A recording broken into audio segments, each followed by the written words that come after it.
எங்கள் பாசறையை ஒட்டி பாய்ந்து கொண்டிருந்த நதியிலிருந்து ஒரு பெண்ணின் உடலை நான் மீட்டபோது அது அன்றாட நிகழ்வாக தோன்றியது. வெள்ளப்பெருக்கு காரணமாக மனித உடல்கள் கரை ஒதுங்குவது வழக்கம். இந்த செய்தியை என் சிப்பாய் தினேஷ் என்னிடம் வந்து தெரிவித்த போது நான் அசட்டையாகவே இருந்தேன். இதுவரை நானும் என் தோழர்களும் 3-4 சடலங்களை மருத்துவமனைக்கு அனுப்பிவிட்டோம். இவளும் இறந்திருக்கக்கூடும் என்றுதான் கருதினேன். விடியும் வரை இவளது அடையாளம் தெரிந்தால் நல்லது. இல்லையென்றால் நாமே இவளுக்கு ஈமக்கடன்களை முடித்து விடுவோம் என்று சொன்னேன். ஆனால் தினேஷ் சற்று பதற்றத்துடன், சார், இவள் இன்னும் சாகவில்லை. உயிரின் அசைவுகள் இன்னமும் அவள் உடலில் இருக்கின்றன. அதனால்தான் விரைந்து வந்தேன் என்றார். நான் ஒரு கணம் திகைத்து நின்றேன். உண்மையா? அவள் இன்னும் உயிரோடு இருக்கிறாள் என்பதை என் மனம் நம்ப மறுக்கிறது.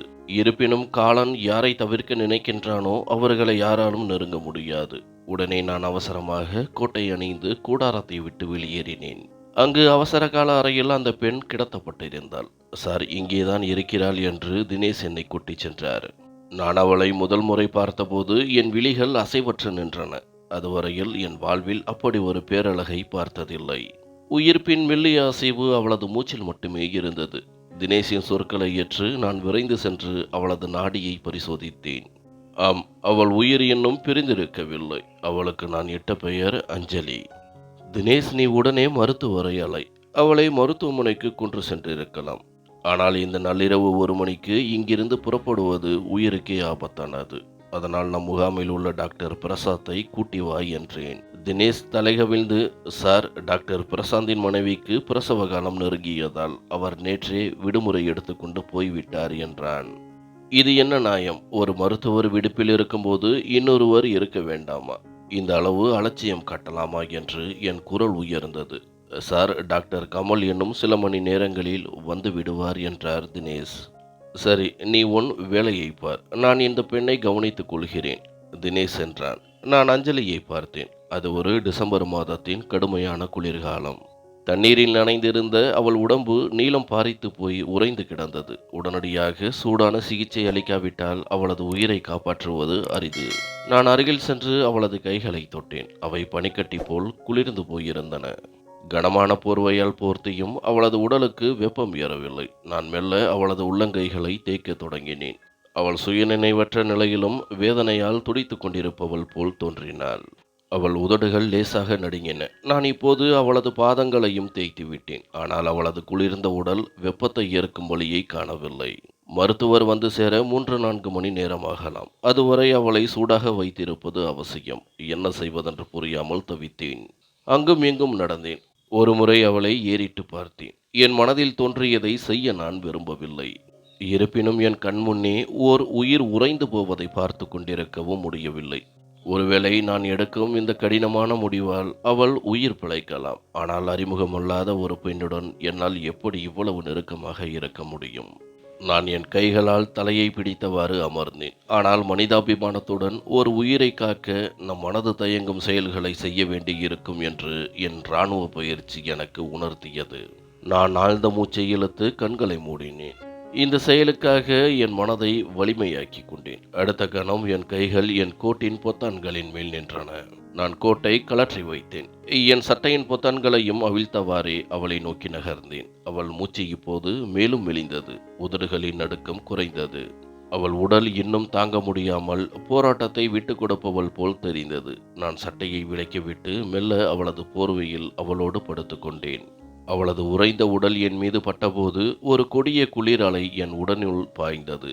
நான் கண்களை மூடி அவளை என் அணைப்பிற்குள் இறுக்கினேன். இருளின் திரைக்கு பின்னால் அவளது ஈர ஆடைகளை மெல்ல விலக்கி அவள் குளிர்ந்த உடலுக்கு என் உடல் வெப்பத்தை கடத்தினேன். இந்த கணங்களில் நான் அனுபவித்த உணர்ச்சி போராட்டத்தை நான் மட்டுமே அறிவேன். என்னை கட்டுப்படுத்துவது மிகவும் கடினமாக இருந்தது. ஒரு கவர்ச்சியான இளம்பெண் என் அருகில் இருந்தபோது உணர்வுகள் எழுவது இயற்கை. ஆனால் நான் கடமை தவறாதவன். என் மனதின் ஒரு சில நிமிட இன்பத்துக்காக ஒருத்தியின் வாழ்க்கையை நான் பாழாக்க விரும்பவில்லை. நான் என் கண்களை மூடியவாறே அவளது உறைந்த உதடுகளை என் உதடுகளின் சூடான பிடிக்குள் எடுத்து மெல்ல மெல்ல அவளுக்கு வெப்பம் கொடுத்தேன். அவளை என் முழு ஆற்றலால் அணைத்து சூடேற்ற முயன்றேன். நீண்ட நேரம் கழித்து மெல்ல மெல்ல அஞ்சலியின் உடலில் அசைவுகள் தோன்றின. அவளது உடல் பனிக்கட்டி போல் இல்லாமல் இப்போது சூடேறத் தொடங்கியது. அவளது இதய துடிப்பும் சீரான நிலைக்கு வந்தன. அவள் உடல் முழுவதுமாக இயல்பு நிலையை அடைந்தது. அவள் ஆழ்ந்து தூங்கும் மூச்சு அவள் நிம்மதி அடைந்து விட்டதை உணர்த்தியது. ஆனால் அவளை தன் அணைப்பில் வைத்திருந்த நான் எப்போது கண் அயர்ந்தேன் என்று எனக்கே தெரியவில்லை. காலையில் சூரியனின் முதல் கதிர் வந்தபோது அவள் கதறி எழும் சத்தத்தால் என் தூக்கம் கலைந்தது. அவள் தன்னுடைய உடலை சுற்றிலும் போர்வையால் போர்த்தி கொண்டு விம்மி விம்மி அழுதாள். நானும் திடுக்கிட்டு எழுந்து அமர்ந்தேன். என் நிலையை பார்த்தவுடன் சற்றென்று நான் என் சட்டையை அணிந்து கொண்டேன். சூழ்நிலையை புரிந்து கொண்ட நான் மிகவும் கலக்கமடைந்தேன். தயவு செய்து இப்படி அழாதீர்கள். நீங்கள் தவறாக புரிந்து கொண்டது போல் எதுவும் நடக்கவில்லை என்றேன். விளக்கமளிக்க எதுவும் இல்லை. என் கண் முன்னால் எல்லாமே தெளிவாக தெரிகிறது. என் வாழ்க்கை முடிந்துவிட்டது. இதையெல்லாம் பார்ப்பதற்கு முன்னால் நான் இறந்திருக்கலாம் என்று அவள் முகத்தை மறைத்து துடித்து அழுதாள். அவள் நீண்ட நேரமாக அழுது கொண்டிருக்க வேண்டும். ஏனென்றால் அவளது கண்கள் அழுது சிவந்திருந்தன. கன்னங்களும் மூக்கும் சிவப்பு நிறம் அடைந்திருந்தன. நான் விரைவாக சட்டையின் பொத்தான்களை போட்டுக்கொண்டே அவளை நெருங்கினேன். ஆனால் அவள் சற்று பின்னால் நகர்ந்தாள். பாருங்கள், தயவு செய்து என் சொல்லை நம்புங்கள். நான் உங்கள் உயிரை காப்பாற்ற இது தவிர்க்க முடியாததாக இருந்தது என்று சொன்னேன். அந்த பெண்ணை எப்படி சமாதானப்படுத்துவது என்று எனக்கு புரியவில்லை. இதையெல்லாம் செய்து என் உயிரை காப்பாற்றாமல் இருந்திருந்தாலும் எனக்கு இந்த துயரம் ஏற்பட்டிருக்காது என்று அவள் மீண்டும் அழத் தொடங்கினாள். நீ என் கண்முன்னே உயிர் துறப்பதை பார்த்து கொண்டிருக்க என்னால் முடியாது. நாம் இருக்கும் இடத்திலிருந்து மருத்துவமனை வெகு தொலைவில் உள்ளது. நள்ளிரவு 1 மணிக்கு உன்னை அங்கே கொண்டு செல்வது சாத்தியமில்லை.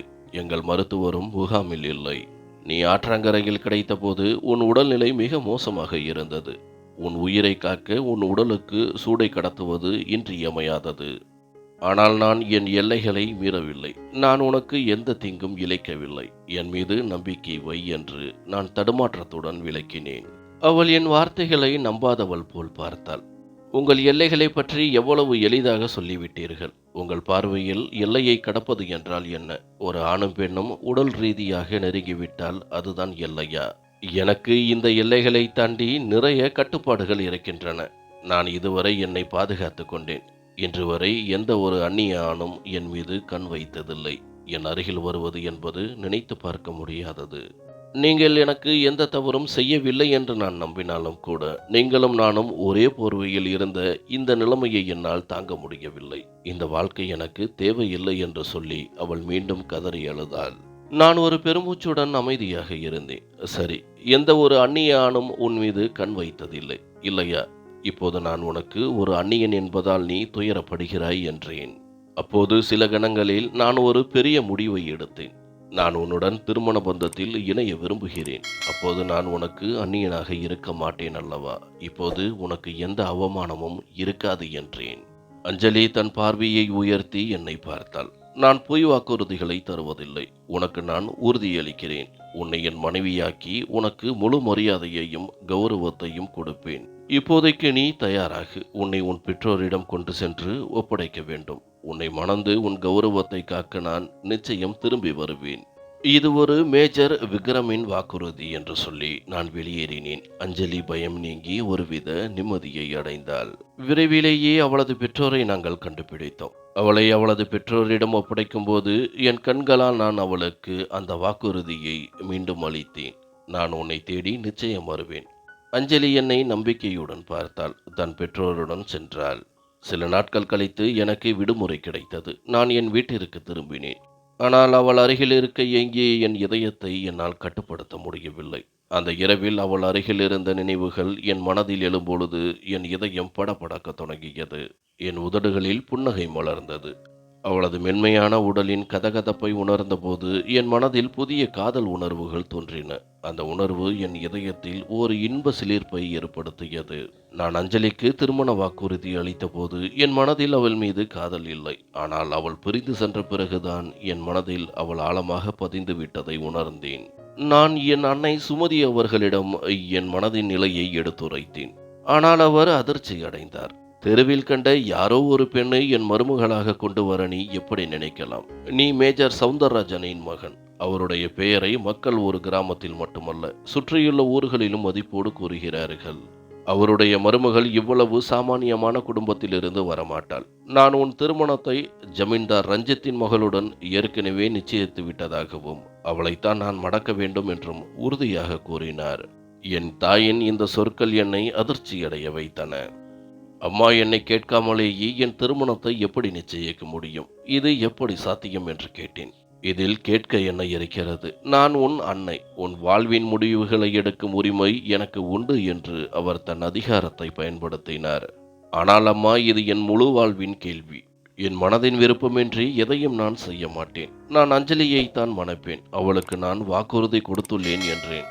அதற்கு என் அன்னையும், நானும் ஜமீன்தார் ரஞ்சித்தின் மகள்தான் உன் மனைவியாக வரவேண்டும் என்று வாக்குறுதி கொடுத்துள்ளேன் என்றார். அப்படியானால் உங்கள் வாக்குறுதி அந்த சூழ்நிலையில் நான் உயிருடன் இருந்தால் மட்டுமே முழுமையாகும், இல்லையா?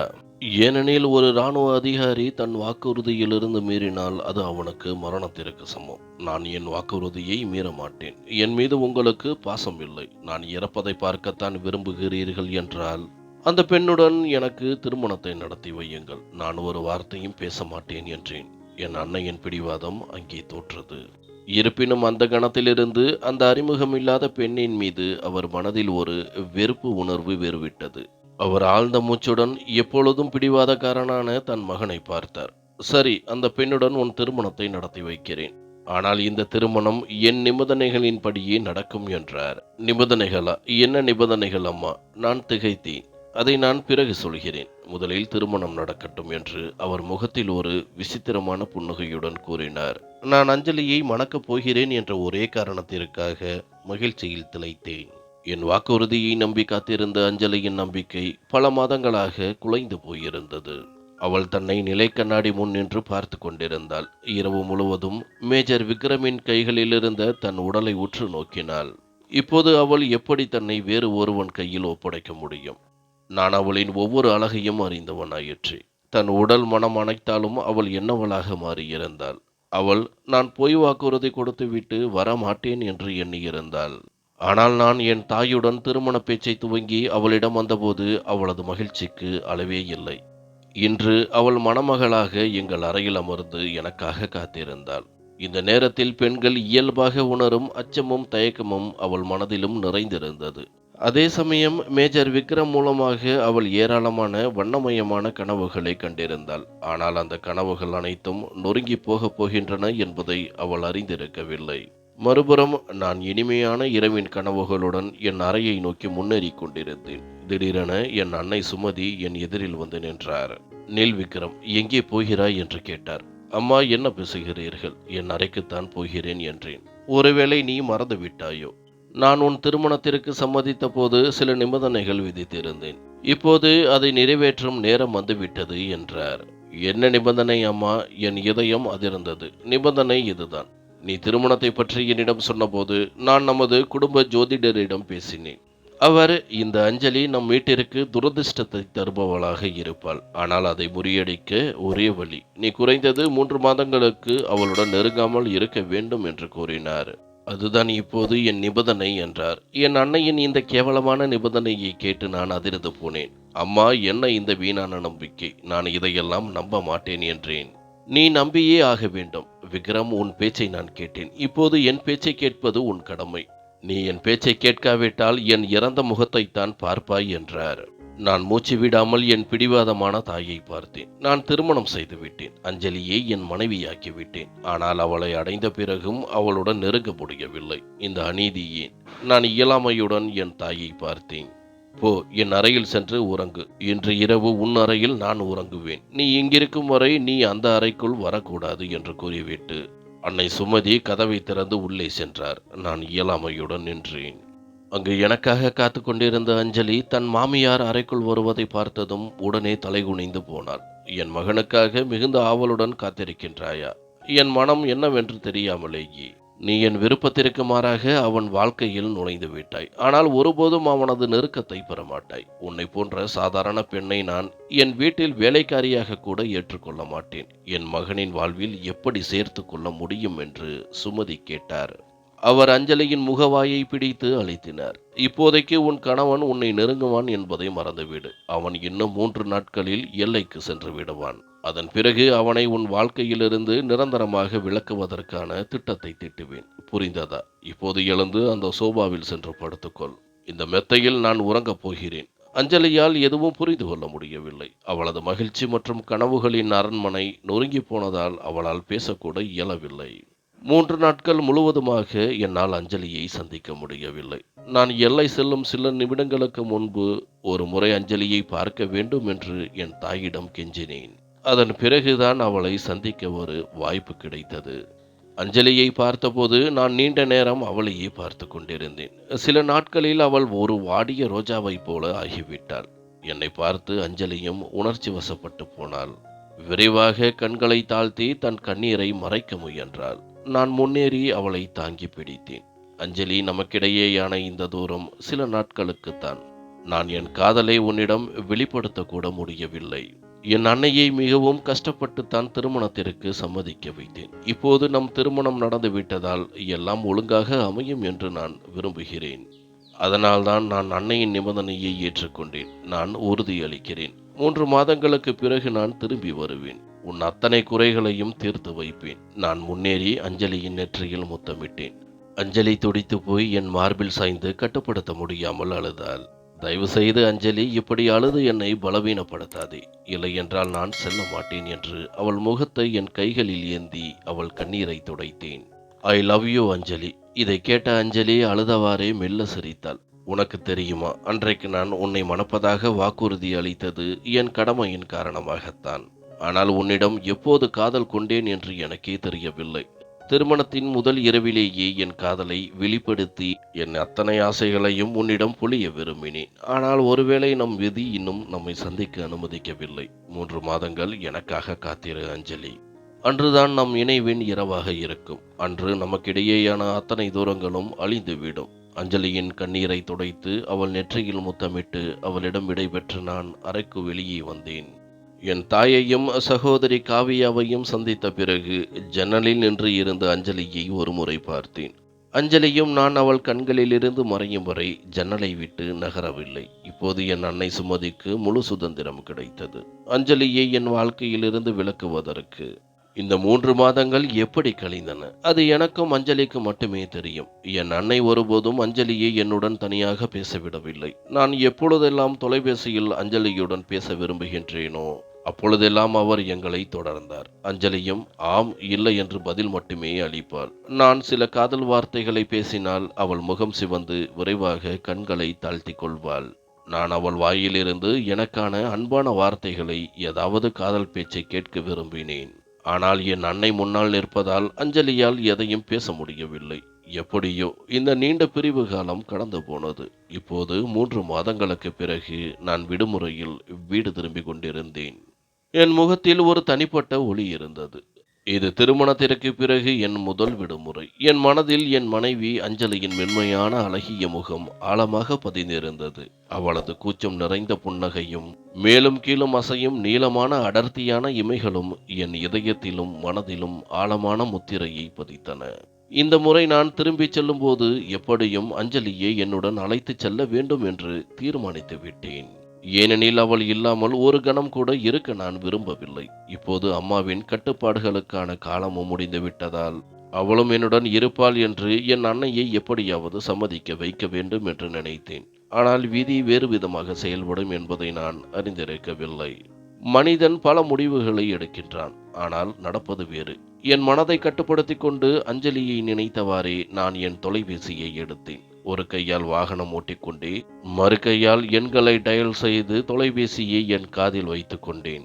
மறுபுறம் அழைப்பு ஒலித்தது. 1 முறை, 2 முறை, 3வது முறை அவளது இனிமையான கலகலப்பான குரல் என் காதுகளில் கேட்டது. என் சோர்வு அனைத்தும் எங்கோ மறைந்து போயின.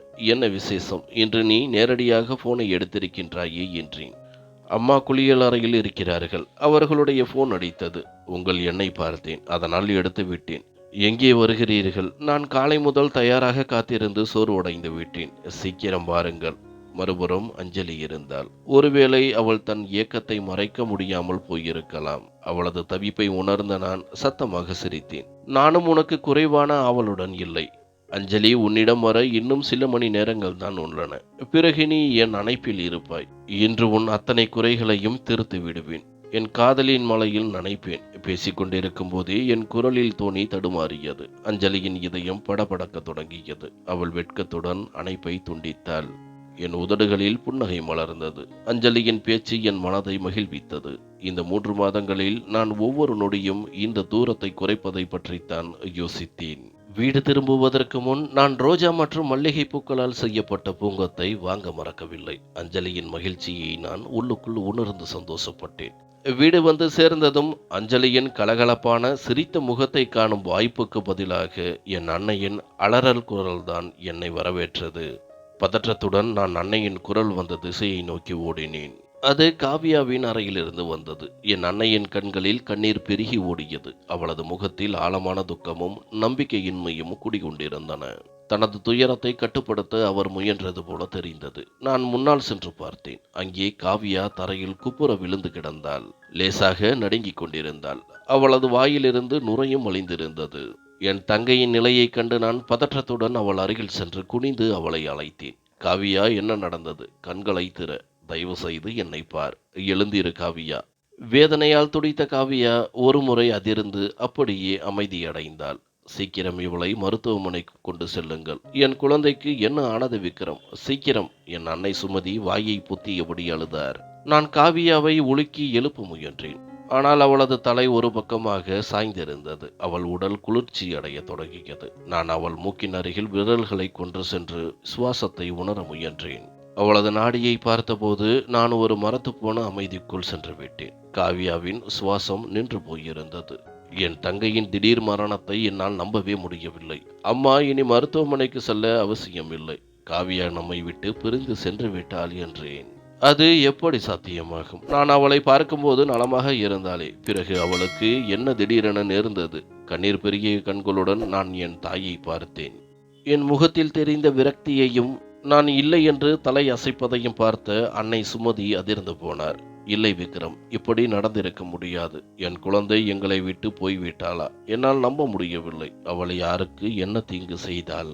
அந்த பாவிக்கு என் மகள் என்ன தீங்கு செய்தாள்? என் காவியாவை கொன்றுவிட்டாள், என் அப்பாவி குழந்தையை என்று அவர் சத்தமாக கதறி கத்தினார். என் அன்னையின் வார்த்தைகளை கேட்டு நான் திடுக்கிட்டு அவரை பார்த்தேன். யார் கொன்றது அம்மா? நீங்கள் என்ன சொல்ல வருகிறீர்கள்? என் தங்கையின் மரணத்திற்கு காரணம் யார்? என் கண்களில் ரத்தம் பாய்ந்தது போல் இருந்தது. உன் மனைவிதான் என் குழந்தையை கொன்றுவிட்டாள். அவள் என்ன தீங்கு செய்தால் உன் மனைவிக்கு?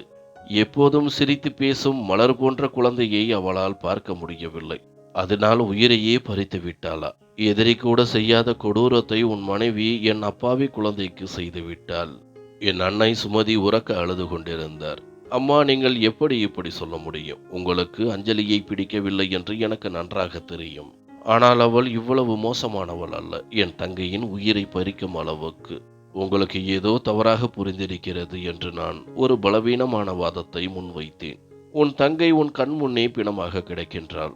நீயோ உன் மனைவியின் பக்கம் பேசுகிறாய். நான் பொய் சொல்கிறேன் என்று நினைக்கின்றாயா? பார், உன் தங்கையின் வாயிலிருந்து நுரை வருகிறது. உடல் நீளமாக மாறிக்கொண்டிருக்கிறது. இதையெல்லாம் பார்த்த பிறகும் நீ என்னை தவறு சொல்வாயா? வேறு யார் இருக்கிறார்கள் இந்த வீட்டில்? நானே என் பூ போன்ற குழந்தையை கொள்வேனா? நான் ஒரு தாய். நான் எப்படி அதை செய்ய முடியும்? அன்னை சுமதி தன் நிலைப்பாட்டில் உறுதியாக இருந்தார். நான் நம்பும்படி முழுமையாக்க முயன்றார். இது யாரால் செய்யப்பட்டிருந்தாலும் நான் அவர்களை ஒருபோதும் மன்னிக்க மாட்டேன். ஆனால் முதலில் நாம் சில அத்தியாவசிய கடமைகளை செய்ய வேண்டும். காவியாவின் நிலை மோசமாகிக் கொண்டே போகிறது. நாம் தாமதித்தால் மக்கள் தங்கையை பற்றி வேறு விதமாக பேசுவார்கள். இதை என்னால் தாங்க முடியாது.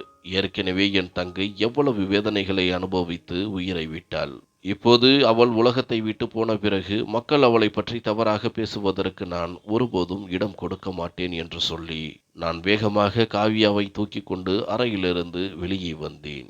ஒரு நொடியில் வீட்டின் சூழ்நிலையே மாறிப்போனது. காவியாவின் மரணம் எல்லோரையும் உலுக்கிவிட்டது போல் இருந்தது. அழுகையின் சத்தம் மெதுவாக தெரு மக்களையும் உறவினர்களையும் எங்கள் வீட்டிற்கு வரவழைத்தது. அன்னை சுமதி துக்கத்தால் துவண்டு காவியா காவியா என்று அழைத்து கொண்டிருந்தார். திடீரென நிகழ்ந்த இந்த மரணத்தால் ஒவ்வொரு கண்ணும் கலங்கியது. ஆனால் இது கடவுளின் செயல். அவள் இப்படித்தான் உலகை விட்டு செல்ல வேண்டும் என்று மக்கள் சமாதானம் செய்து கொண்டிருந்தனர். நான் யாரிடமும் பேச விரும்பவில்லை. ஆனால் மக்கள் கூடிய போது அன்னை சுமதி எல்லோர் முன்னிலையிலும் அழுதவாறே தன் மார்பில் அடித்து கொண்டார். என் மலர் போன்ற குழந்தையை அவளது சொந்த அண்ணி கொன்றுவிட்டாள். அவளுடைய சகோதரனோ தன் மனைவியிடம் கேள்வி கேட்பதற்கு பதிலாக அமைதியாக நின்று எதற்காகவோ காத்திருக்கின்றான். தன் தங்கையின் மரணத்தை கூட அவன் உணரவில்லை. இன்னும் மனைவியின் புகழை பாடிக்கொண்டிருக்கின்றான். காவ்யா எந்த பாவத்திற்காக இந்த தண்டனையை பெற்றாள் என்று தெரியவில்லை. நான் யாரிடம் நீதி கேட்பேன்? கடவுளே, நீயே என் மகளின் மரணத்திற்கு பழிவாங்கு. அவளுடைய சகோதரன் இரக்கமற்றவனாகிவிட்டான். தொடர்ந்து அழுது கொண்டிருந்த அன்னை சுமதி அக்கூட்டத்தினரிடம் காவியாவின் மரணத்திற்கான காரணத்தை சொன்னது மட்டுமல்லாமல் தன் மகனின் சுயநலத்தை பறைசாற்றினார். அவர் வேண்டிக் கொண்ட பிரார்த்தனை எவ்வளவு விரைவாக பலிக்கப் போகிறது என்பதை அவர் அறிந்திருக்கவில்லை. காவியாவின் மரணத்திற்கு நீதி விரைவில் கிடைக்கவிருந்தது. அங்கு இருந்த பெண்கள் தங்கள் மனதிற்கு ஏற்றவாறு கதைகளை புனையத் தொடங்கினர். சிலர், முகம் அப்பாவியாக தெரியும் அண்ணி இவ்வளவு கொடூரமாகி கணவனின் ஒரே தங்கையின் உயிரை பறித்துவிட்டாள் என்றனர். வேறு சிலர், இதில் ஏதோ குளறுபடி இருக்கிறது. காவ்யா தற்கொலை செய்து கொண்டிருக்கலாம். ஒருவேளை அண்ணி அவளை கொல்லாமல் இருந்திருக்கலாம் என்றனர். மற்றொருத்தி, ஒருவேளை அவளது ஆயுள் காலம் முடிந்துவிட்டிருக்கலாம் என்று சொன்னார்.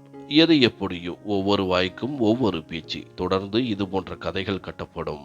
தங்கையின் மரணத்தை பற்றிய இத்தகைய வதந்திகளை கேட்ட நான் அதிர்ச்சியில் பைத்தியமாகிக் கொண்டிருந்தேன். நான் என்னை கட்டுப்படுத்திக் கொள்ள முயன்றேன். ஏதோ ஒன்றை யோசித்து நான் என் அறைக்குள் வந்தேன். வீடு திரும்பும்போது எனக்காக ஒரு பேரழிவு காத்திருக்கிறது என்று நான் எப்படி நினைத்திருப்பேன்? அறையின் கதவை திறந்து உள்ளே நுழைந்தபோது மூலையில் தரையில் அமர்ந்திருந்த அஞ்சலி பயத்தால் நடுங்கிக் கொண்டிருந்தாள்.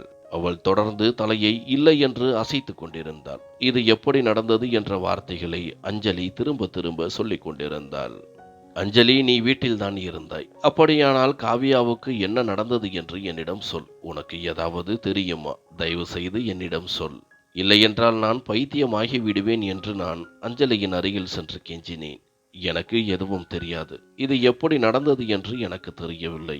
எனக்கு எதுவும் தெரியாது, நான் உண்மையை சொல்கிறேன் என்று அஞ்சலி சொன்னாள். அவள் தன் உணர்வில் இல்லை என்பது போல் தெரிந்தது. அவள் மிகவும் பயந்திருந்தாள். அப்போதுதான் என் அன்னை சுமதி ஒரு அதிர்வுடன் கதவை திறந்து உள்ளே வந்தார். கேள் கேள், உன் மனைவியிடம். என் மகளை கொல்ல இவளுக்கு எப்படி தைரியம் வந்தது? என் மகளுக்கு இந்த வீட்டில் உரிமை இல்லையா? அவளை கொன்றாள். என் பூ போன்ற குழந்தையால் அவளுக்கு இவ்வளவு கஷ்டமாக இருந்திருந்தால் என்னிடம் சொல்லியிருக்கலாம். நான் அவளை கூட்டிக் கொண்டு வேறு எங்கேயாவது போயிருப்பேன். குறைந்தபட்சம் என் குழந்தை உயிருடன் இருந்திருப்பாளே என்று அன்னை சுமதி கோபமாக கத்தினார். என் அன்னை தொடர்ந்து வற்புறுத்தியதால் அஞ்சலி பிடிவாதமாக தலையை இல்லை என்று அசைத்தவாறே மோசமாக அழுதாள். அம்மா, நீங்கள் என்ன பேசுகிறீர்கள்? இது பேசுவதற்கான நேரம் அல்ல. நானே பிறகு ஒவ்வொரு விஷயத்தையும் பார்த்து கொள்கிறேன். இப்போது நாம் இந்த விஷயத்தை பற்றி பேசக்கூடாது. வீட்டிற்குள் மக்கள் கூடியிருக்கிறார்கள் என்றேன். நான் தாங்க முடியாத ஒரு போராட்டத்தின் நடுவே இருந்தேன். சிறிது நேரத்தில் காவியாவின் இறுதிச் சடங்குகள் தொடங்கின. காவியாவின் அப்பாவியான நினைவுகள் மீண்டும் மீண்டும் என் மனதில் வந்தன. தன்னை விட 5 வயது மூத்த அண்ணனான என்னிடம் சிரித்து மகிழ்ந்து வீட்டின் ஒளியாக இருந்தவள் அவள். அண்ணா, நீங்கள் இனிமேல் வீட்டிலிருந்து உங்கள் சீருடையுடன் தான் வெளியே போக வேண்டும். எனக்கு உங்களை இந்த சீருடையில் பார்ப்பதுதான் பிடிக்கும் என்று காவியா நான் இராணுவத்தில் சேர்ந்த பிறகு எப்போதும் அடம்பிடிப்பாள். நானும் சிரித்துக் கொள்வேன். ஆனால் இந்த முறை என் தங்கை எனக்கு கிடைத்த நிலை என்னை சிதைத்து நொறுக்கியது. என் தங்கைக்கு இந்த கொடுமையை செய்தது யார்? அஞ்சலி காவியாவுக்கு இதை செய்திருக்க முடியுமா? என் மனதில் அஞ்சலியின் அப்பாவியான முகமும் பயத்தில் நடுங்கும் உடலும் தோன்றின.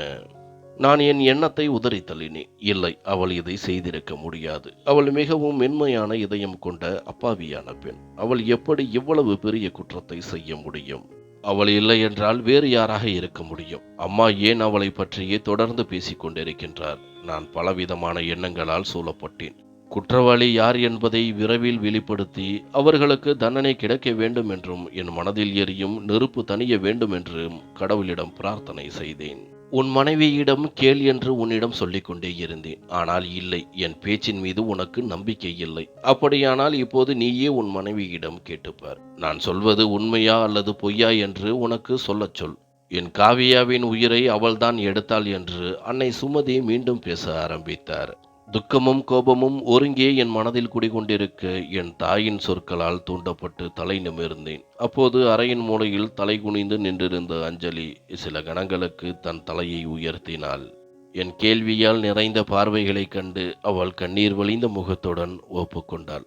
ஆம், நான் தான் காவியாவின் உயிரை பறித்தேன். ஏனென்றால் இந்த வீட்டிலும் உங்கள் இதயத்திலும் அவளது ஆதிக்கம் எனக்கு பிடிக்கவில்லை.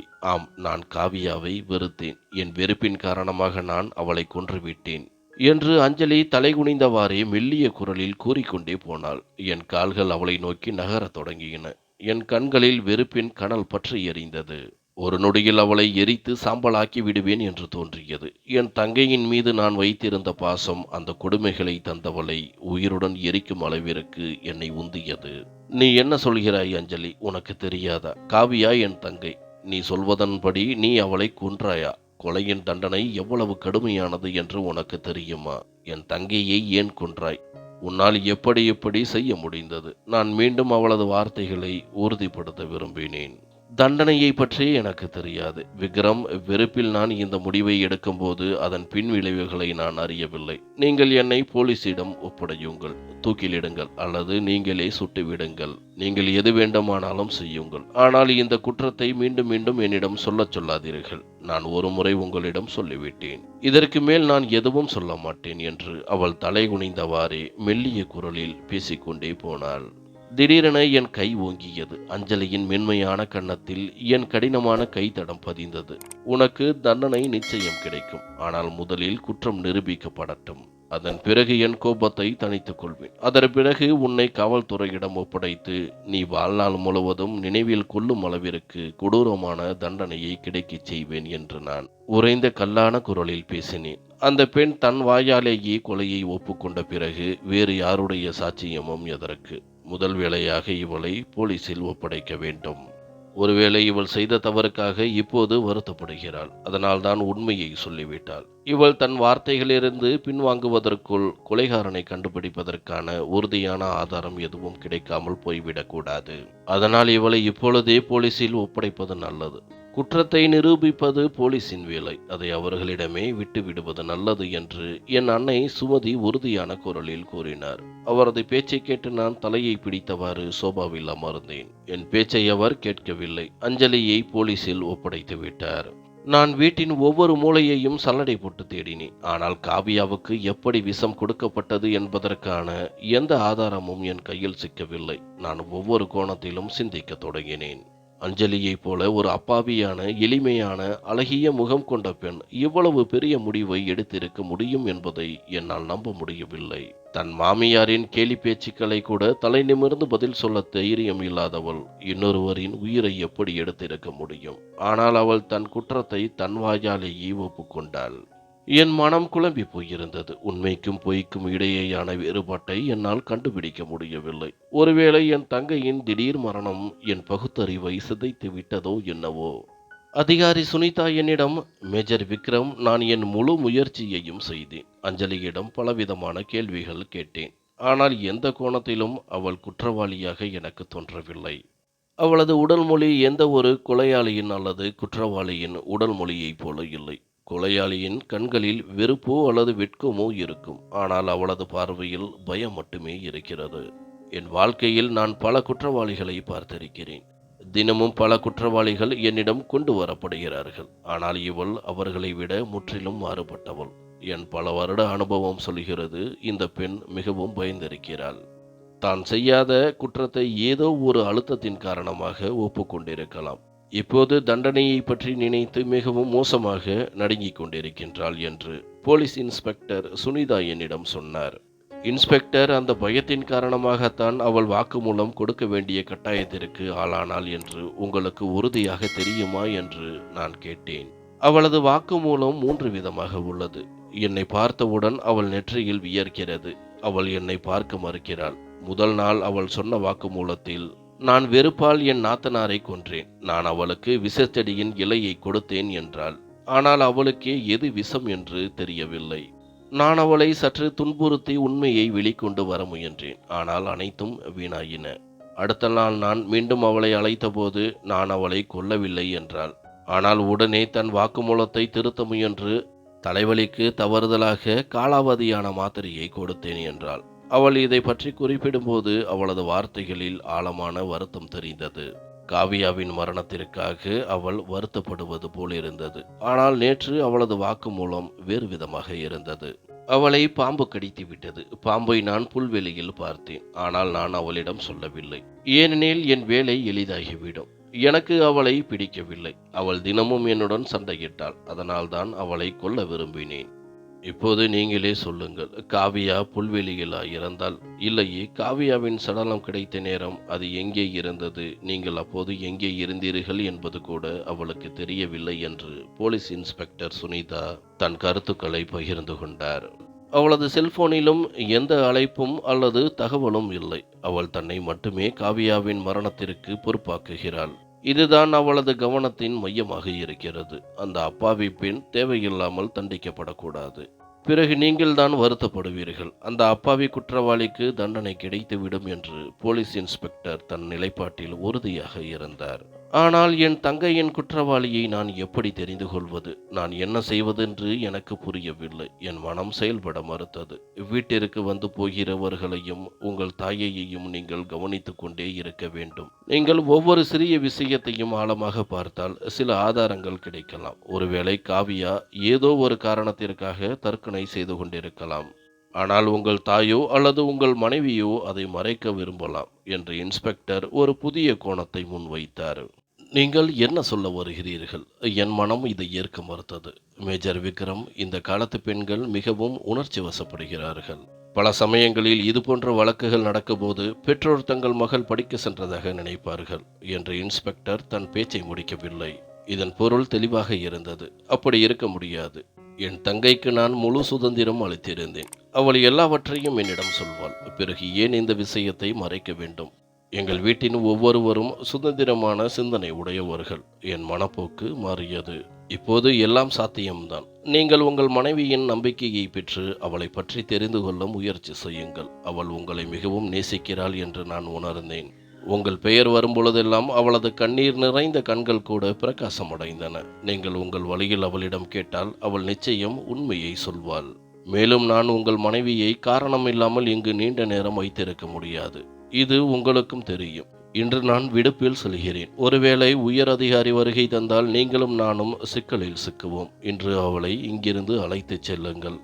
வீட்டில் வைக்க முடியாவிட்டால் ஒரு ஹோட்டலிலோ அல்லது தனியான குடியிருப்பிலோ வைத்து அவளுடன் நீங்கள் இருக்கிறீர்கள் என்ற நம்பிக்கையை கொடுத்து உண்மையை அறிய முயற்சி செய்யுங்கள் என்றார்.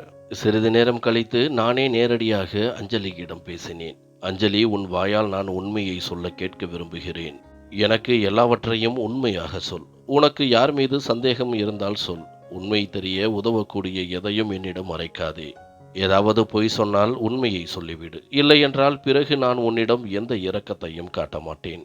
போலீசில் ஒப்படைத்து விடுவேன். உனக்கு தெரியும், ஒரு இளம் அழகான பெண் ஒரு காவல் நிலையத்தில் அனாதையாக இருந்தால் அவள் எப்படி நடத்தப்படுவாள் என்று. உனக்கு நம்பிக்கை இல்லை என்றால் காது கொடுத்து கேள். நான் 3 வரை எண்ணுவேன். அதற்குள் நீ உண்மையை சொல்ல தொடங்கவில்லை என்றால் நான் இப்போதே உன்னை என் வாழ்க்கையிலிருந்து நிரந்தரமாக விலக்கிவிடுவேன். நான் அஞ்சலியை மிரட்டியவாறு அவள் முகத்தின் உணர்ச்சிகளை உற்று நோக்கினேன். நான் அவளை விட்டு விலகுவது என்று சொன்னதும் அவளின் முகத்தில் மாற்றங்கள் வர ஆரம்பித்தது. எனக்கு அப்படி ஒரு அநீதியை செய்யாதீர்கள். நான் செய்த தவறுக்கு தண்டனை பெற இங்கே இருக்கின்றேன். ஆனால் கடவுளுக்காக வேறு எந்த கொடுமையையும் எனக்கு செய்யாதீர்கள் என்று அஞ்சலி மிகவும் வருத்தப்பட்டாள். இன்று நான் பேசிய விதம் முற்றிலும் உறைந்தும் அந்நியமாகவும் இருந்தது. இல்லை, நீ எல்லாவற்றையும் சொல்லாவிட்டால் இப்போதே இந்த கணமே நான் உன்னை என் வாழ்க்கையிலிருந்து விலக்கி விடுவேன். நிரந்தரமாக உன்னை விவாகரத்து செய்து விடுவேன் என்று நான் கோபத்துடன் கம்பிகளை பற்றி கொண்டு அஞ்சலியின் கண்களை பார்த்து சொன்னேன். உன் அமைதி மேலும் சந்தேகத்தை ஏற்படுத்துகிறது. நான் உன்னை விவாகரத்து செய்ய விரும்பவில்லை என்றால் நீ எந்த பயமும் இல்லாமல் எல்லாவற்றையும் என்னிடம் சொல்ல வேண்டும். என் மீது நம்பிக்கை வை.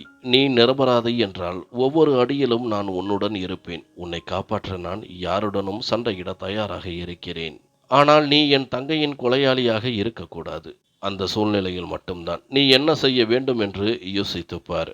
நீதான் முடிவெடுக்க வேண்டும் என்று சொல்லி நான் அஞ்சலியின் கையில் ஒரு நம்பிக்கையின் கயிற்றை கொடுத்தேன். அதே சமயம் விவாகரத்து மிரட்டலால் அவளுக்கு அழுத்தம் கொடுத்தேன். ஆனாலும் அஞ்சலி அமைதியாகத்தான் இருந்தாள்.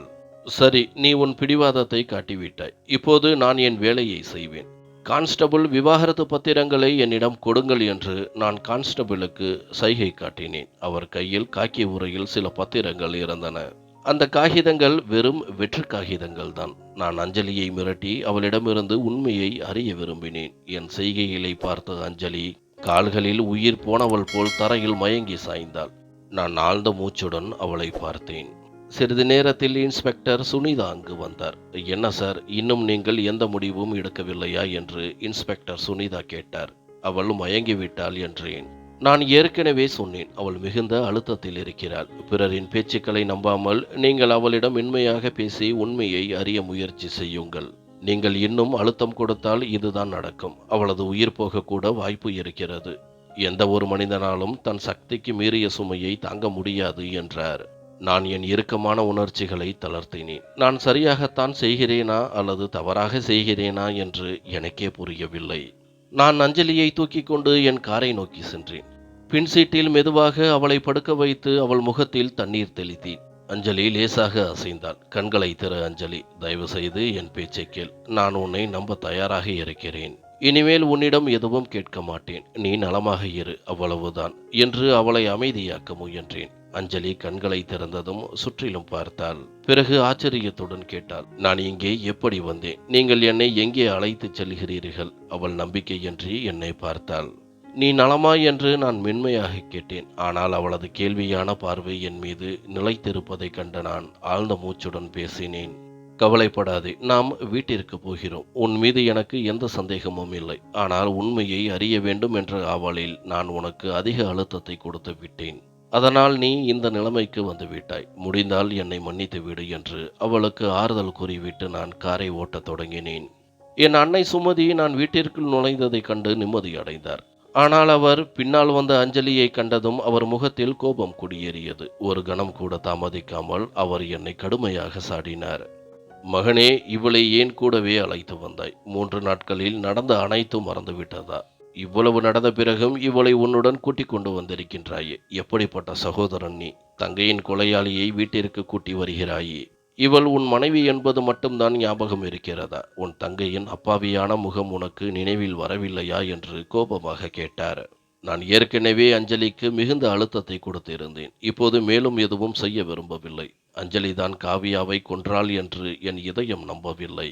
உறுதியான ஆதாரம் கிடைக்கும் வரை நான் அஞ்சலியை துன்புறுத்த விரும்பவில்லை. அதனால்தான் அமைதியாக அஞ்சலியின் கையை பிடித்து கொண்டு என் அறையை நோக்கி நடந்தேன். அறைக்குள் நுழைந்து பையில் இருந்த புதிய மல்லிகை பூக்களை அஞ்சலியின் தலைமுடியில் வைத்தேன். பார் அஞ்சலி, என் தங்கை இறந்து 3 நாட்கள் தான் ஆகிறது. அதற்குள் நான் உனக்கு பூ வாங்கி தந்துள்ளேன். இதிலிருந்தே நான் உன்னை எவ்வளவு நேசிக்கிறேன் என்று நீ தெரிந்து கொள். உன் கணவனின் மகிழ்ச்சியை பற்றியும் நீ யோசிக்க வேண்டும் அல்லவா? நமக்கிடையே உள்ள அத்தனை தூரங்களையும் நான் அழிக்க விரும்புகிறேன் என்று பழைய பாணியில் பேசினேன். அஞ்சலியின் கையை பிடித்தவாறே சிறிய அடிகள் எடுத்து வைத்து கட்டில் வரை நடந்தேன். இல்லை, தயவு செய்து அப்படி செய்யாதீர்கள். அஞ்சலியின் முகத்தில் பயமும் பதற்றமும் படர்ந்தன. ஏன்? நான் உன் கணவன். பிறகு ஏன் நீ என்னை விட்டு விலகி இருக்க விரும்புகிறாய் அஞ்சலி? இந்த 3 மாதங்களை நான் எப்படி வேதனையுடன் கழித்தேன் என்று உனக்கு தெரியுமா? நான் ஒரு மனிதன். எனக்கும் உணர்ச்சிகள் உள்ளன. உனக்கு என்ன பிரச்சனை அஞ்சலி என்று நான் கத்தினேன். இனிமேல் என்னால் பொறுக்க முடியவில்லை. போதும், உன் பாசாங்குகளை நான் பார்த்து விட்டேன். இன்று நான் எந்த சாக்கு போக்குகளையும் கேட்க மாட்டேன் என்று நான் கோபத்தில் கத்தி தீர்த்தேன். இந்த நேரத்தில் அஞ்சலி மனதளவில் பாதிக்கப்பட்டுள்ளாள் என்பதை நான் அறிந்திருந்தேன். அதனால் அவளுக்கு அமைதி அளிக்கவே நான் விரும்பினேன். சரி, நீ உறங்கு. ஏற்கனவே உன் உடல்நிலை சரியில்லை. உன்னை மேலும் வருத்தப்படுத்தாது. ஏனெனில் நான் கட்டாயப்படுத்த விரும்பவில்லை என்று சொல்லி ஆழ்ந்த மூச்சுடன் நான் என்னை அசுவாசப்படுத்தி கொண்டு அறையிலிருந்து வெளியேறி பால்கனிக்கு சென்றேன். என் மனதிலும் மூளையிலும் ஒரு யுத்தம் நடந்து கொண்டிருந்தது. இந்த யுத்தத்தால் நான் சோர்வடைந்திருந்தேன். நான் இருளில் ஏதோ ஒன்றை தேடிக்கொண்டிருந்தேன். என் வாழ்க்கையில் நுழைந்து எங்கும் பரவி கொண்டிருந்த இருள் அது. அதில் தொலைந்து போன என் தங்கையின் கொலையாளியை என்னால் கண்டுபிடிக்க முடியவில்லை. நான் வீட்டிற்குள் நுழைந்தபோது என் தாயின் கூக்குரல் என் காதுகளில் விழுந்தது. நான் விரைவாக என் தாயின் குரல் வந்த திசையை நோக்கி ஓடினேன். ஆனால் அப்போது அங்கு அஞ்சலி இல்லை. அன்னை சுமதி மட்டுமே தனியாக இருந்தார். அப்படியானால் அவள் ஏன் அஞ்சலியை மட்டும் கொலையாளியாக கூறுகிறார்? காவியாவின் மரணம் ஒரு விபத்தாக கூட இருக்கலாம். நான் பல்வேறு கோணங்களில் சிந்தித்தேன். ஆனால் எந்த ஒரு முடிவுக்கும் வர முடியவில்லை. நான் மீண்டும் அறைக்குள் வந்தேன். அங்கே அஞ்சலி எப்போதோ தூங்கியிருந்தாள். நான் மிகுந்த களைப்புடன் இருந்தேன். அதனால் தூங்க விரும்பினேன். நான் பால்கனியின் கதவை மூட ஆரம்பித்த போது ஒரு நிழல் வெளிப்புற கதவின் வழியாக உள்ளே நுழைவதை பார்த்தேன். நான் அதிர்ச்சியடைந்தேன். ஒரு கணம் கூட தாமதிக்காமல் அறையிலிருந்து வெளியே ஓடினேன். படிகளுக்கு அருகில் நின்று அந்த நிழல் என் தாயின் அறையை நோக்கி வேகமாக செல்வதை பார்த்தேன். நான் சத்தம் போடாமல் அதே திசையை நோக்கி சென்றேன். அந்த நிழல் ஒரு ஆணுடையது என்பதை நான் யூகித்தேன். அறையின் கதவை அடைத்து உள்ளிலிருந்து வந்த குரல்களை கூர்ந்து கவனித்தேன். ஆனால் அடுத்த கணம் என் காலடியில் இருந்த நிலமே சரிந்து விட்டது போல் இருந்தது. என் உடல் முழுவதும் நடுங்க ஆரம்பித்தது. என் காதுகளால் இந்த கொடூரமான உண்மையை கேட்காமல் இருந்திருந்தால் நான் ஒருபோதும் நம்பியிருக்க மாட்டேன். என் தைரியம் முற்றிலும் உடைந்து போனது. நான் பலமாக கதவை உதைத்து கொண்டு உள்ளே நுழைந்தேன். எதிரே சோஃபாவில் ஒரு விசித்திரமான தோற்றமுடைய மனிதன் அமர்ந்திருந்தான். கருப்பு நிறம், உயரமான பெரிய உருவம், காவி நிற உடை, மேலும் சால்வை போர்த்து இருந்தான். ஆனால் கேள்விகள் என்னவென்றால், அவன் யார்? என் தாயும் அவனும் எப்படி இவ்வளவு இயல்பாக இரவில் வீட்டு காரியங்களை பற்றி பேசிக் கொண்டிருந்தார்கள்? நான் திடீரென அறைக்குள் நுழைந்ததால் அன்னை சுமதி மிகவும் குழப்பமடைந்தார். யார் இந்த மனிதன்? இவனுடன் நீங்கள் ஏன் தங்கையை பற்றி பேசிக் கொண்டிருக்கின்றீர்கள் என்று நான் எந்த கட்டுப்பாடும் இல்லாமல் கர்ஜித்தேன். மகனே, கோபப்படாது, எல்லாவற்றையும் சொல்கிறேன் என்று அன்னை சுமதி அமைதியான குரலில் சொன்னார். முதலில் இவனை வீட்டை விட்டு வெளியே அனுப்புங்கள். இவனை ஏன் உங்கள் அறைக்குள்ளேயே கொண்டு வந்தீர்கள்? பார்க்கவே அயோக்கியனை போல இருக்கின்றான் என்றேன். மகனே, இவரை ஒன்றும் சொல்லாதே, இவர் பெரிய சாமியார் என்றார். என் தாயின் முகத்தில் பயம் இருந்தது. அந்த சாமியார் என்னிடம், மரியாதையாக பேசு மனிதா, எனக்கு கோபம் ஊட்டாதே. ஒருவேளை உன் தங்கைக்கு ஏற்பட்ட கதியை உனக்கும் ஏற்படுத்துவேன். அந்த மனிதனின் வார்த்தைகள் முடிவதற்குள் நான் அவனது காலரை பிடித்து உதறினேன். அம்மா, என் தங்கையை கொன்றது அஞ்சலி இல்லை. பிறகு ஏன் என்னிடம் பொய் சொன்னீர்கள்? நான் ஒரு காயமடைந்த சிங்கம் போல கத்தினேன். என் பேச்சை கேட்டதும் என் தாயின் முகம் வெளிறியது. விக்ரம், என் பேச்சை கேள். நீ செய்வது மிகவும் தவறான செயல். இவரின் கோபத்தால் நம் குடும்பம் சிதறண்டு போகும் என்றார். நீங்கள் என்ன பேசுகிறீர்கள்? என் அன்னை பேசுவது என் புரிதலுக்கு அப்பாற்பட்டதாக இருந்தது. நீ ஒரு பெரிய தவறு செய்கிறாய். நீ என்னை பற்றி தெரிந்து கொள்ளவில்லை. நான் மந்திர சக்திகளை பயன்படுத்துபவன். நான் விரும்பினால் இப்போதே இங்கேயே நின்று என் சக்தியை பயன்படுத்தி இந்த கீழ்த்தரமான செயலுக்காக உன்னை எரித்து விடுவேன் என்று அவன் கழுத்திலிருந்த என் கைகளை பார்த்தவாறு பயங்கரமான பாணியில் சொன்னான். விக்ரம், இப்படி செய்யாதே. இவர் மிகவும் சக்தி வாய்ந்தவர். இவரை அவமதிக்காதே. உனக்கு புரியாது. நான் எது செய்தாலும் உன் நன்மைக்காகத்தான் செய்தேன். இதில்தான் நம் அனைவரின் நன்மையும் மறைந்திருந்தது. என்னை வற்புறுத்தாதே. இந்த விஷயத்தை பற்றி நான் உனக்கு எதுவும் சொல்ல மாட்டேன் என்று என் அன்னை சுமதி பேசினார். அவர் மிகவும் பயத்தில் இருப்பது போல் இருந்தது. என் தங்கையின் மரணத்தில் என் மனைவியின் மீது பழி போட்டு அவளை கைது செய்ய வைத்ததில் என்ன நன்மை இருந்தது? என்ன நன்மை மறைந்திருந்தது? என் தங்கையின் மரணம், என் மனைவியின் மீது பழி. நீங்கள் இதையெல்லாம் செய்திருக்க கூடாது. நான் உங்களை ஒருபோதும் மன்னிக்க மாட்டேன். நான் கோபத்தில் கத்தினேன். என் கோபத்தை பார்த்த அம்மாவும் பயந்து தான் போனார். பிறகு அவராகவே காவியாவிற்கு என்ன நடந்தது என்றும் அவளிடம் எப்படி நடந்து கொண்டார் என்றும் கூற ஆரம்பித்தார். காவியா, நான் உனக்கு ஒரு நல்ல வீட்டிலிருந்து மாப்பிளை பார்த்திருக்கிறேன். நாளை அவர்கள் உன்னை பார்க்க வரும்போது அவர்களுக்கு செய்ய வேண்டிய உபசரிப்பில் எந்த குறையும் இருக்கக்கூடாது என்று விரும்புகிறேன். நீ நாளை உன் தோழி பிரியாவுடன் அழகு நிலையத்திற்கு சென்று சரும பராமரிப்பு செய்து கொள். ஏன் இவ்வளவு சோர்வாக இருக்கிறாய் என்று தெரியவில்லை. ஒரு சில பெண்கள் கூர்மையான புத்தியுடன் பெரிய அதிகாரிகளை கவிழ்த்து தங்கள் சிறிய வீடுகளை விட்டு பெரிய வீடுகளுக்கு வந்து விடுகிறார்கள். சரி விடு, இனி நடந்ததை மறந்துவிடு. இதை பேசினால் என் மனம்தான் புண்படுகிறது. நான் பிரியாவிடம் சொல்லிவிடுகிறேன். நீ மாலை 4 மணிக்கு அவளுடன் போ. புரிந்ததா? என் அன்னை சுமதி ஒவ்வொரு செயலிலும் அஞ்சலியை இழிவுபடுத்துவதை தன் கடமையாக கருதினார். அஞ்சலி சோஃபாவில் அமர்ந்து தலை குனிந்திருந்தாள். அம்மா, என் சருமம் இப்படித்தான் இருக்கும். நான் என் மீது அக்கறை எடுத்துக்கொள்கிறேன். என் நிறத்தை நான் என்ன செய்ய முடியும்? இந்த கருமை நிறம் எனக்கு உங்களிடமிருந்து கிடைத்ததுதான். இயற்கை நிறத்தை அழகு நிலையத்தால் எப்படி மாற்ற முடியும்? மேலும் எனக்கு எந்த வரனும் பார்க்க வேண்டாம். நான் இப்போது படிக்க விரும்புகிறேன். என் அண்ணன் என் படிப்பு முடியும் வரை என்னை தொந்தரவு செய்ய மாட்டேன் என்று வாக்கு கொடுத்திருக்கிறார். தயவு செய்து இதையெல்லாம் விட்டு விடுங்கள் என்று காவியா சொன்னாள். காவியாவின் இந்த பேச்சால் அன்னை சுமதி கோபத்தால் துடித்து போனார். இந்த அஞ்சலியுடன் இருந்ததால் நீ மரியாதை இல்லாமல் பேச கற்றுக்கொண்டிருக்கின்றாய். தாயுடன் பேசும் மரியாதையை மறந்துவிட்டாய். இப்போதே எழுந்து உன் அறைக்கு செல். இனிமேல் இவள் அருகில் உன்னை பார்க்கவே கூடாது. சரி, நான் சொல்ல வேண்டியதை சொல்லிவிட்டேன். உன் மறுப்பை கேட்க நான் தயாராக இல்லை. என் அன்னையின் கோபம் தணியவில்லை.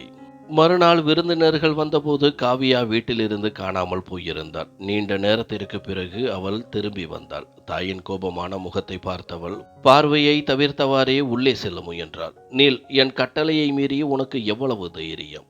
தயாராக இரு என்று உன்னிடம் சொன்னேன் அல்லவா? பிறகு நீ எங்கே போனாய்? யாரிடம் கேட்டு போனாய் என்று என் அன்னை சுமதி அவளை விடப் போவதில்லை என்ற மனநிலையில் இருந்தார். அம்மா, நான் என் தோழியின் வீட்டிற்கு போயிருந்தேன். நான் உங்களிடம் சொன்னேன், நான் திருமணம் செய்ய விரும்பவில்லை என்று. ஆனால் நீங்களோ பிடிவாதம் செய்கிறீர்கள். அதனால் அதை தவிர எனக்கு வழியில்லை. நான் இப்போதைக்கு திருமணம் செய்து கொள்ள விரும்பவில்லை. அதனால்தான் இந்த முடிவை எடுத்தேன். இனிமேல் நீங்கள் என்னை கட்டாயப்படுத்த வேண்டாம். அடுத்த முறை இதை போல செய்யாதீர்கள். பிறகு நீங்கள் வாழ்நாள் முழுவதும் வருத்தப்படுவீர்கள். நான் போகிறேன். நான் தேர்வுக்காக தயாராக வேண்டும் என்று காவியா நேரடியாக பேசினாள். ஆனால் என் அன்னையின் கண்களிலிருந்து கோபம் தீப்பொறி போல வெளியேறியது. நீ என்னிடம் திமிராக பேசுகிறாயா காவியா?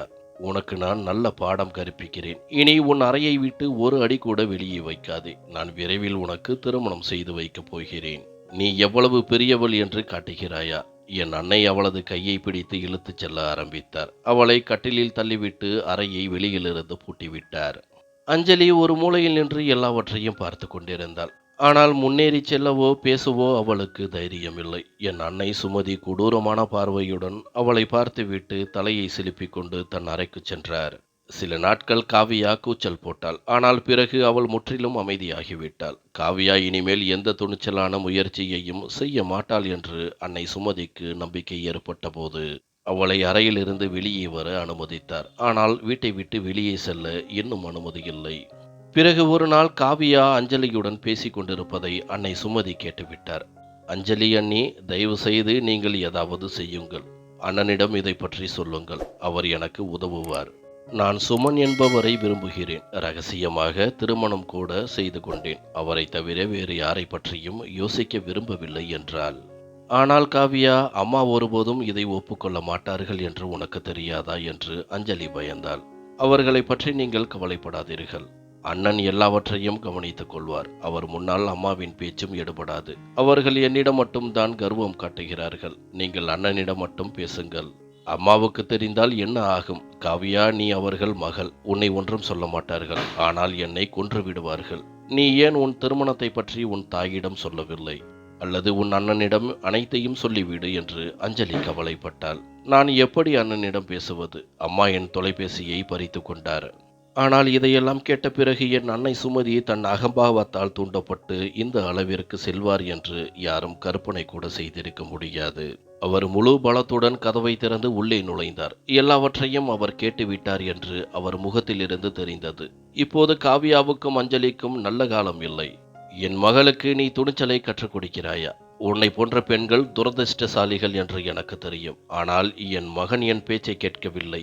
இப்போது பார், எப்படி என் மகளை தப்பியோட வழிகாட்டுகிறாய். இவள் வீட்டை விட்டு போனால் நீ சந்தோஷப்படுவாய் அல்லவா? ஆனால் நான் அப்படி விட மாட்டேன். அவளை முதலில் பார்த்து கொள்கிறேன். பிறகு உனக்கும் ஏற்பாடு செய்கிறேன். நீ அந்த பையனிடமிருந்து உடனடியாக விவாகரத்து பெற வேண்டும் என்று அஞ்சலியுடன் பேசிக்கொண்டே திடீரென காவியா பக்கம் திரும்பினார். என் அன்னையின் கோபங்கள் மிகவும் ஆபத்தானவை. போதும் அம்மா. அண்ணி எதுவும் சொல்லவில்லை. நான் சுமனை திருமணம் செய்து கொண்டது கூட இவர்களுக்கு இன்றுதான் சொன்னேன். நீங்கள் யாருடைய விருப்பத்தையும் அனுமதித்ததே இல்லை. அதனால்தான் இந்த ரகசியத்தை உங்களிடம் சொல்லவில்லை. சரி, நீங்கள் கேட்டுவிட்டீர்கள். அப்படியானால் இதையும் கேளுங்கள். நான் கிட்டத்தட்ட 3 மாதங்களுக்கு முன்பே திருமணம் செய்து கொண்டேன். அப்போது அஞ்சலி அண்ணி இந்த வீட்டிற்கு வரவில்லை. மேலும் மிகப்பெரிய செய்தி என்னவென்றால், நான் கர்ப்பமாக இருக்கின்றேன். என்னை என் கணவனுடன் அனுப்பி வைப்பதுதான் உங்களுக்கு நல்லது. இல்லையென்றால் நான் ஏதாவது தவறான முடிவை எடுப்பேன் என்று காவியா வெளிப்படுத்தினாள். காவியாவின் இந்த தகவல் என் அன்னையையும் அஞ்சலியையும் அதிர்ச்சியில் ஆழ்த்தியது. பிறகு சில நாட்கள் தன் அறையில் அடைக்கப்பட்ட காவியா என்னவெல்லாம் அனுபவிக்க நேர்ந்ததோ. நான் திரும்பும் அதே நாளில் காவியா தன் உயிரை விட்டாள். இதையெல்லாம் இந்த சாமியாரின் வழிகாட்டலில்தான் செய்தேன் என்றார் அம்மா. இதை கேட்டதும் என் கோபம் தலைக்கேறியது. நான் அம்மாவிடம், உன் மகளின் மரணத்திலிருந்து கூட நீ பாடம் கற்கவில்லையா? உன் நம்பிக்கை எவ்வளவு பலவீனமானது. வாழ்க்கையும் மரணமும் கடவுளின் கைகளில்தான் இருக்கின்றன. ஒரு சாதாரண மனிதனாக இருந்து கொண்டு இவன் எப்படி ஒருவருக்கு தீங்கு செய்ய முடியும்? நான் கோபத்தால் முஷ்டிகளை இருக்க பற்றி கொண்டு என் தாயின் பயத்தை பார்த்தேன். நான் என்ன செய்ய முடியும் என்று உனக்கு காட்டுகிறேன் என்று கூறி அந்த மனிதன் தன் கைகளை உயரே தூக்கினான். ஆனால் நான் விரைவாக அவன் எதையும் பேச வாய்ப்பு கொடுக்காமல் அவனை அடித்து கீழே தள்ளினேன். அவன் வலியால் துடித்து கொண்டிருந்தான். என் கோபத்தை கண்டதும் அன்னை சுமதியின் உள்ளம் நடுங்கி போனார். அவர் சாமியாரின் துடிக்கும் உடலை பார்த்து கொண்டிருந்தார். என்னை மன்னித்து விடு மகனே. நான் நன்றாக யோசித்துதான் இந்த முடிவை எடுத்தேன். நான் நமது குடும்பத்திற்கு அவமானம் வர விரும்பவில்லை. மக்கள் என் வளர்ப்பை பற்றி பேசக்கூடாது என்று நினைத்தேன். காவியாதான் என்னை இதையெல்லாம் செய்ய கட்டாயப்படுத்தினாள். நான் எப்படி சொல்வது? நான் எந்த அவமானத்தின் விளிம்பில் நின்றிருந்தேன். என் அன்னை தலைகுனிந்தவாறே அழுது கொண்டிருந்தார். அம்மா, நீ என்ன சொல்ல விரும்புகிறாயோ அதை தெளிவாக சொல். நான் எந்த வகையிலும் அமைதியாகவில்லை. அம்மா, என்னிடம் காவியாவுக்கு ஒரு நல்ல பையனின் வரன் வந்திருந்தது. அதை பற்றி நான் உன்னிடம் சொல்ல விரும்பினேன். ஆனால் காவியா நமது மானத்தை பறிக்க பார்த்தாள். அவள் ஒரு பையனை விரும்பினாள். அதோடு திருமணமும் செய்து கொண்டாள் என்றார். இதில் என்ன தவறு இருக்கிறது? காவியா நம் மீது நம்பிக்கை வைத்திருக்க வேண்டும் என்று நான் ஒப்புக்கொள்கிறேன். ஆனால் தன் விருப்பப்படி திருமணம் செய்வது அவளது உரிமை. அவளுக்கு எப்படி இவ்வளவு பெரிய தண்டனை கொடுக்க உங்களால் முடிந்தது? என் கோபம் குறையாமல் கத்தினேன். மகனே, திருமணம் என்பதையும் தாண்டி போய்விட்டது. விக்ரம் உன் அப்பாவி தங்கை கர்ப்பமாக இருந்தாள். இதையெல்லாம் அறிந்தவள் உன் மனைவி. நான் அமைதியாக இருந்து இதையெல்லாம் வேடிக்கை பார்ப்பேன் என்று நீ நினைத்தாயா? நான் கட்டாயத்தின் பேரில் இந்த முடிவை எடுத்தேன். என் அன்னை சுமதி தன் குற்றத்தை ஒப்புக்கொண்டார். அம்மா, ஆனால் இதற்காக உங்கள் பொய்யான கௌரவத்தை உயர்த்தி பிடிக்க நீங்கள் ஒரு உயிரை பறிக்க வேண்டியதில்லை. அதன் பிறகு அதன் பழியை அந்த நிரபராதி அஞ்சலியின் தலையில் போட்டுவிட்டு உங்களை காப்பாற்றிக் கொண்டீர்கள் என்றேன். உன் மனைவி நமக்கு துரதிர்ஷ்டசாலி என்று அந்த சாமியார் என்னிடம் ஏற்கனவே சொன்னார். அதனால்தான் நான் உன்னை அவளுடன் நெருங்க விடவில்லை. 3 மாதங்களுக்குள் அவளை உன்னிடமிருந்து பிரித்து விடுவேன் என்று நினைத்தேன். ஆனால் அதற்குள் காவியா விவகாரம் நடந்துவிட்டது. அதனால் ஒரே கல்லில் 2 மாங்காய்களை அடிக்க விரும்பினேன். அஞ்சலி இரவில் தூங்கிக் கொண்டிருந்த போது நான் அந்த சாமியாரின் உதவியுடன் அவளுடன் பல படங்களை எடுத்தேன். காவியாவின் மரணத்திற்கு காரணம் தான் இல்லை என்று அவள் மறுத்தால் அந்த படங்களை சமூக வலைதளங்களில் பரப்புவேன் என்று அவளை மிரட்டினேன். அதன் பிறகு விக்ரம், நீயே உன் கைகளால் அவளை விவாகரத்து செய்வாய் என்றும் சொன்னேன். நான் மரணத்திற்கு பயப்படவில்லை. ஆனால் அவரின் கண்களில் எனக்கான வெறுப்பை காண என்னால் முடியாது என்று அவள் மிகவும் அழுதாள். என் பேச்சை கேட்டாள். அந்த பெண்ணை எனக்கு சுத்தமாக பிடிக்கவில்லை. நான் அவளை உன் வாழ்க்கையிலிருந்து அகற்ற விரும்பினேன். என் அன்னை சுமதி இன்னும் தன் பிடிவாதத்தில் இருந்தார். இந்த கொடூரமான உண்மையை கேட்ட நான் அங்கிருந்த சோஃபாவில் விழுந்தேன். அந்த அப்பாவியான பெண் எனக்காக எவ்வளவு வேதனைகளை அனுபவித்துக் கொண்டிருந்தாள். எனக்கு எதுவும் தெரியாமல் போய்விட்டது. என் கண்கள் கலங்கின. நான் என் கோபத்தை கட்டுப்படுத்தினேன். அம்மா, காவியாவிற்கு தவறு செய்த பிறகு அஞ்சலியை துரதிர்ஷ்டசாலி என்று சொல்வதற்கு பதிலாக நீங்கள் அறிவுடன் செயல்பட்டிருக்க வேண்டும். ஒரு பெரிய மனதுடன் காவியாவை மன்னித்து அவளை அவள் கணவனுடன் அனுப்பி வைத்திருக்க வேண்டும். அத்தனை விஷயங்களும் மறைக்கப்பட்டிருக்கும். அதன் பிறகு அவளது விதிக்கு அவள் மட்டுமே பொறுப்பு. ஆனால் நீங்கள் எல்லாவற்றிற்கும் எல்லை மீறிவிட்டீர்கள். உங்கள் சொந்த குழந்தையை என்று பேசிக்கொண்டே என் முகம் சிவந்தது. மேலும் நீங்கள் இந்த சாமியார்களின் வலையில் விழுந்தீர்கள். இது எவ்வளவு பெரிய பாவம் என்று உங்களுக்கு தெரியுமா? இந்த பொய்யான பாசாங்கக்கார சாமியார்கள் சொன்னதை கேட்டு அவர்கள் சொன்ன வழியில் சென்று என் அப்பாவியான தங்கையின் உயிரை பறித்தீர்கள். அம்மாவும் நான் வேறு என்ன செய்திருக்க முடியும்? நான் முதலில் என் கைகளால் அவளுக்கு தண்டனை கொடுக்க விரும்பினேன். ஆனால் அவள்தான் என் குழந்தை அல்லவா? என்னால் முடியவில்லை. பிறகுதான் நான் சாமியாரை நாடினேன். காவியா பயன்படுத்திய சில பொருட்களை நான் அந்த சாமியாருக்கு கொடுக்க ஆரம்பித்தேன். அவர் சொன்னபடி நான் அனைத்தையும் செய்து கொண்டே போனேன். இன்று சாமியார் இரவில் தன் மீதமிருந்த பணத்தை பெற வந்திருந்தார். அவர் யாருடைய கண்ணிலும் படக்கூடாது என்பதற்காக நான் தான் அவரை அழைத்திருந்தேன். நீ மிகப்பெரிய தவறு செய்து விட்டாய். இவர் மிகவும் சக்தி வாய்ந்தவர். இப்போது உனக்கு ஏதாவது நடந்தால் நான் என்ன செய்வேன் என்றார். கடவுளுக்கு பயப்படுங்கள் அம்மா. உங்கள் சொந்த குழந்தைகளுக்கு இதை செய்துவிட்டு வெட்கப்படுவதற்கு பதிலாக நீங்கள் இன்னும் பிடிவாதமாக இருக்கின்றீர்கள். உங்கள் கடவுளிடம் நீங்கள் எந்த முகத்தை காட்டுவீர்கள் என்று யோசித்து பாருங்கள். நீங்கள் உங்களை எப்படி மறைப்பீர்கள்? இந்த காரியத்திற்காக நான் உங்களை ஒருபோதும் மன்னிக்க மாட்டேன். உங்கள் பேச்சை கேட்டு நான் ஒரு நிரபராதி பெண்ணை காவல்துறையிடம் ஒப்படைத்தேன். நான் எந்த ஆதாரமும் இல்லாமல் அவளை துன்புறுத்தாமல் இருந்தேன். அது கடவுளின் கருணைதான். அதனால்தான் அவளை திரும்பவும் வீட்டிற்கு அழைத்து வந்தேன். பாவி நீங்கள்தான். நானே அவளை குற்றவாளியாக எண்ணிக்கொண்டிருந்தேன். நான் இனிமேல் ஒரு நிமிடம் கூட தாமதிக்க மாட்டேன் என்று சொல்லி அப்பொழுதே காவல்துறைக்கு தகவல் சொன்னேன். சிறிது நேரத்தில் அவர்களும் வந்து நடந்ததை விசாரித்து அம்மாவையும் சாமியாரையும் கைது செய்து கொண்டு சென்றனர். அவரை அழைத்து செல்லும் பொழுது நான் அவரிடம், உங்கள் எண்ணம் ஆரம்பத்திலிருந்தே தவறாக இருந்தது. முதல் நாளிலிருந்து உங்களுக்கு அஞ்சலியுடன் பிரச்சனை இருந்தது. ஏனென்றால் நானே அந்த பெண்ணை விரும்பினேன். அதுவும் ஒரு சாதாரண குடும்பத்திலிருந்து வந்தவள். என் இதயத்தில் மகிழ்ச்சிக்குத்தான் நான் முக்கியத்துவம் கொடுக்கிறேன் என்று உங்களுக்கு தெரியும். என் மகிழ்ச்சி அஞ்சலியுடன் இருந்ததே என்று சொல்ல வேண்டும். என் அன்னை சுமதிக்கு இப்போதுதான் எல்லாம் புரிந்தது. ஆனால் இப்பொழுது அவருக்கு வருத்தத்தை தவிர வேறு எதுவும் இல்லை. நான் என் அறைக்குள் வந்தேன். அங்கே அஞ்சலி தன் படுக்கையில் படுத்தவாறு மெல்ல நடுங்கிக் கொண்டிருந்தாள். அவள் தூங்கும்போது கூட பயம்தான் தெரிந்தது. என்னை மன்னித்துவிடு அஞ்சலி. என் வாழ்க்கையில் முதல் முறையாக உண்மையை அறிய தவறிவிட்டேன். தெரியாமல் உன் வேதனைகளுக்கு காரணமாகிவிட்டேன். நான் என் பொறுப்புடன் உன்னை இந்த வீட்டிற்கு அழைத்து வந்தேன். உன் மகிழ்ச்சிக்கு நான் காவலனாக இருந்திருக்க வேண்டியவன். ஆனால் இந்த கடமையில் நான் மோசமாக தோற்றுவிட்டேன். உனக்கு துயரத்தையும் வலியையும் கொடுத்ததற்கு வெட்கப்படுகிறேன். நான் என் தாயை நம்பினேன். அவர்கள் உன்னை இந்த அளவிற்கு வெறுப்பார்கள், உன்னை அழித்து விடுவார்கள் என்று எனக்கு புரியவில்லை. ஆனால் நீ என் மீது மட்டும் நம்பிக்கை வைத்து எல்லாவற்றையும் என்னிடம் உண்மையாக சொல்லி இருக்கக்கூடாதா? குறைந்தபட்சம் நீ இவ்வளவு துன்பத்தை எதிர்கொள்ள வேண்டியதில்லை. உன் இயலாமையை என்னால் உணர முடியவில்லை. நான் உன்னிடம் காதல் கோருபவன் அல்லவா? ஆனால் உன் மீது நம்பிக்கை வைக்க முடியவில்லை. நான் என் தங்கை காவியாவை மிகவும் நேசித்தேன். அவளது பாசத்தில் உண்மை எது பொய் எது என்று அறிய தவறிவிட்டேன். ஆனால் இப்பொழுது இல்லை. நான் உன்னை என்னை விட்டு விலக விட மாட்டேன். என் தாயின் பேச்சை கேட்டு உன்னை அவர்களின் கருணைக்கு விட்டுவிட்டது என் சொந்த தவறு. முடிந்தால் என் தவறை மன்னித்து விடு. நான் உன்னை மிகவும் நேசிக்கிறேன். உனக்கு ஏதாவது ஆகியிருந்தால் நான் வாழ்நாள் முழுவதும் என்னை மன்னித்து கொண்டிருக்க மாட்டேன். நீ ஒரு முறையாவது என் மீது நம்பிக்கை வைத்திருந்தால் நான் உன்னை ஒருபோதும் ஏமாற்றி இருக்க மாட்டேன் என்று நான் முன்னேறி அஞ்சலியை என் கைகளால் அணைத்து என் தவறுகளை ஒப்புக்கொண்டேன். நான் அவள் அருகில் படுத்து என் கைகளால் அவளை அணைத்து அவள் நெற்றியில் முத்தமிட்டபோது அஞ்சலி கண்களை திறந்தாள். அவள் மிகவும் அப்பாவியானவள். உலகத்தின் தந்திரங்களிலிருந்து விலகி இருந்தாள். ஆனால் என்று அவள் அறிந்த உண்மை அவளை மிகவும் பயமுறுத்தியது. அவள் என் கைகளில் ஒடுங்கினாள். என் மார்பில் முகத்தை புதைத்து அழுதாள். நான் அவளை மார்போடு அணைத்து அவள் கண்ணீரை துடைத்தேன். அந்த இரவு நான் அஞ்சலியின் ஒவ்வொரு காயத்திற்கும் மருந்து போட்டேன். என் அடைக்கலத்தில் அஞ்சலியை என்றென்றும் எனதாக்கி கொண்டேன்.